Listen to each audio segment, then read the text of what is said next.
আরে জলি এসব কি খাইতেছে? চল আমরা গিয়ে দেখে আসি। হ্যাঁ চল। আরে জলি তুই এসব কি করতেছস? তুই কাগজ কেন খাইতেছস? আরে হ্যাঁ জলি তুই এসব কাগজ কেন খাইতেছস? তুই কি পাগল হয়ে গেছস? দাদা এসব ফেলে দেই। তোদের এত বড় সাহস আমার খাবারগুলো ফেলে দিলি? তোদের এত বড় সাহস কিভাবে হয় আমার খাবারগুলো ফেলে দেওয়া? এখন এডি কুড়িয়ে নিয়ে। আরে জলি দেখি পাগল হয়ে গেছে।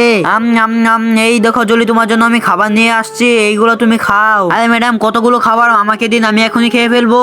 আচ্ছা ঠিক আছে তুমি খাও। আরে মিম তাড়াতাড়ি আমার সাথে আয়। দাঁড়ান দাঁড়ান ম্যাডাম, একটু আগে জলিকে আপনি কাগজে খাবার দিয়ে এসেছেন, আবার বলতেছেন এগুলো খেতে। ম্যাডাম ব্যাপারটা কি আমরা কিছুই বুঝতে চাচ্ছি না। ও আচ্ছা তোমরা কিছুই বুঝতে পারতাছো না, দাঁড়াও আমি বলছি। বন্ধুরা তারপর কি হয়েছে সেটা দেখার আগে তুমি যদি মেয়ে হও তাহলে ভিডিওটাকে লাইক করে দাও, এবং ছেলে হলে লাইক সাবস্ক্রাইব করে দাও, এবং তুমি কোন দেশ থেকে দেখতেছো নিজ দেশের পতাকা কমেন্ট করে জানাও। আরে বোন তুই কাগজ খাইতেছস কেন? আরে বোন তুই কথা বলতেছস না কেন? তুই এইসব কাগজ কেন খাইতেছস? দে ফেলে দে এসব। আমার খাবার ফেলে দিয়েছে, আমার খাবার এনে দে। আচ্ছা দাদা এখন আমি তোকে খাবার দিচ্ছি। এই নে তোর জন্য আমি চিপস আনছি, চিপস খা তুই। না না না আমি বিস্কুট চিপস খাবো না, আমাকে ওইগুলো এনে দে। আচ্ছা দাদা দাদা আমি এখনই নিয়ে আসছি, কান্না করিস না। এই নে বোন আমি তোর জন্য খাবার নিয়ে এসেছি, তুই এখন খাই।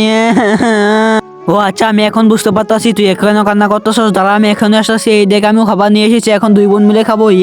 ওই বোনটা হচ্ছে প্রতিবন্ধী তাই এরকম কাগজ খাই। এই দেখ জলি তোর জন্য ভিডিওতে লাইক সাবস্ক্রাইব করে দিয়েছে। বন্ধুরা জলির জন্য লাইক সাবস্ক্রাইব করে দাও।